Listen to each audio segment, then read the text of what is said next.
के बाद आपका एक बार फिर से स्वागत है और नितिन गडकरी बीजेपी अध्यक्ष इस वक्त हमारे साथ हैं। गडकरी जी, केंद्र की राजनीति पर हम पहले आए। बात हमारी इससे पहले हो रही थी कि सत्ता के लिए कहां कहां हम कॉम्प्रोमाइज कर सकते हैं। एक और जो बड़ा आरोप लगता है वो ये है कि कर्नाटक में रेड्डी बंधु जो है, रेड्डी ब्रदर्स, उनको लेकर आप कोई टफ स्टैंड क्यों नहीं ले पाए, जबकि वहां के मुख्यमंत्री बार बार आके ये बोल चुके हैं कि भाई इनको आप हटाइए, इनके अगेंस्ट आप एक्शन लीजिए।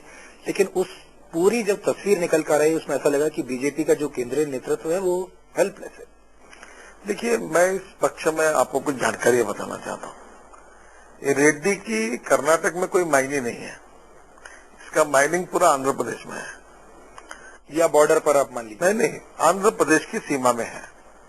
दूसरी बात, सुप्रीम कोर्ट ने उनके बारे में एक निर्णय दिया, उसमें उनके ऊपर कोई आरोप नहीं है। सीबीआई की उनके ऊपर इंक्वायरी चली, वो भी उसके अगेंस्ट कुछ कह नहीं रहे हैं। मुझे बताइए कि आखिर किसी पर कार्रवाई करनी होगी तो कुछ तो एविडेंस लगेगा। केवल हाउस में किसी नेताओं ने कह दिया इसके आधार पर नहीं कार्रवाई होगी।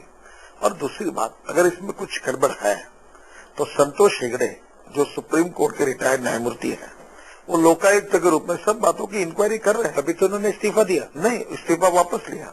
मैं खुद उनके घर पर गया था और मैंने उनको कहा कि आप बिल्कुल इंक्वायरी करिए, सबकी इंक्वायरी करिए। और वो तो आइकॉन बने करप्शन के विरोध में, इतनी उनकी अच्छी प्रतिमा है। और वो अगर निर्णय करते हैं और कुछ कहते हैं किसी के बारे में तो हम जरूर कार्रवाई करेंगे। उनका रिपोर्ट आने तक भी कोई रोकने के लिए तैयार नहीं। अब जब संतोष हेगड़े जैसे व्यक्ति इंक्वायरी कर रहे हैं, ऐसे समय सीबीआई की इंक्वायरी क्या करना? सीबीआई तो कांग्रेस ब्यूरो ऑफ इन्वेस्टिगेशन है। नहीं, अभी आप बोल रहे थे सीबीआई की बात। अब अमित शाह में भी सीबीआई इंक्वायरी कर रही है, लेकिन उसको आप नहीं मानते। सीबीआई क्या हो? ये तो कांग्रेस पार्टी के कार्यालय से चलने वाला ऑफिस है, ये कोई मतलब है सीबीआई का? मुझे बताइए, क्या हुआ मायावती जी के केस में, क्या हुआ मुलायम सिंह जी के केस में, क्या हुआ लालू प्रसाद यादव के केस में, क्या हुआ सतीश शर्मा के केस में? हजारों केसेस ऐसी है जिसमें सीबीआई की कोई क्रेडिबिलिटी है नहीं। सोहराबुद्दीन का जो मामला है उसमें तो सुप्रीम कोर्ट के आदेश पर हो रहा है सब कुछ। देखिए, सोहराबुद्दीन ये देशभक्त नहीं था, सोहराबुद्दीन आतंकवादी था। उसके ऊपर टाडा की 2 केसेस और टोटल 22 गुने उसके खिलाफ रजिस्टर है।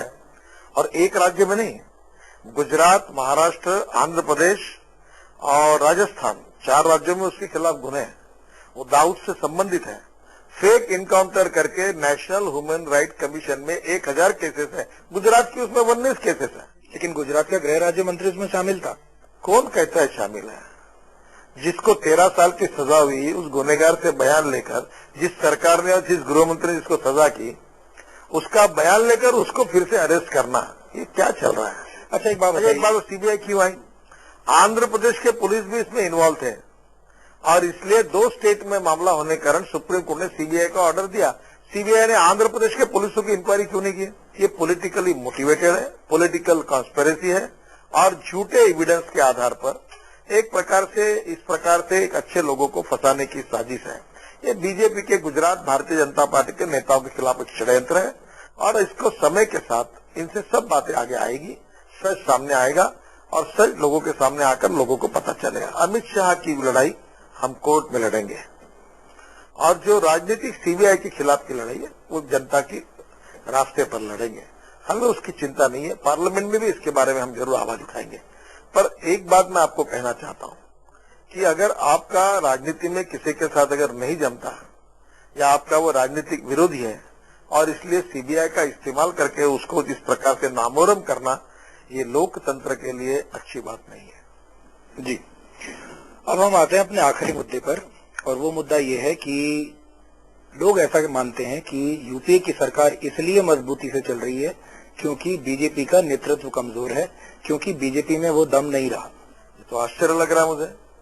पहली बार देश के इतिहास में पार्लियामेंट के बाहर भारत बंद यशस्वी हुआ, पब्लिक एजिटेशन हुए, सरकार महंगाई के विषय पर सरकार नॉन प्लस हो गई, प्रधानमंत्री तक जवाब नहीं दे सकते, सरकार अड़चन में है, घेरी गई है और पार्लियामेंट के अंदर सभी पार्टियां मिलकर सरकार 8 दिन सरकार की कैसी फजीती हुई है। लेकिन आप वोटिंग नहीं करा सके।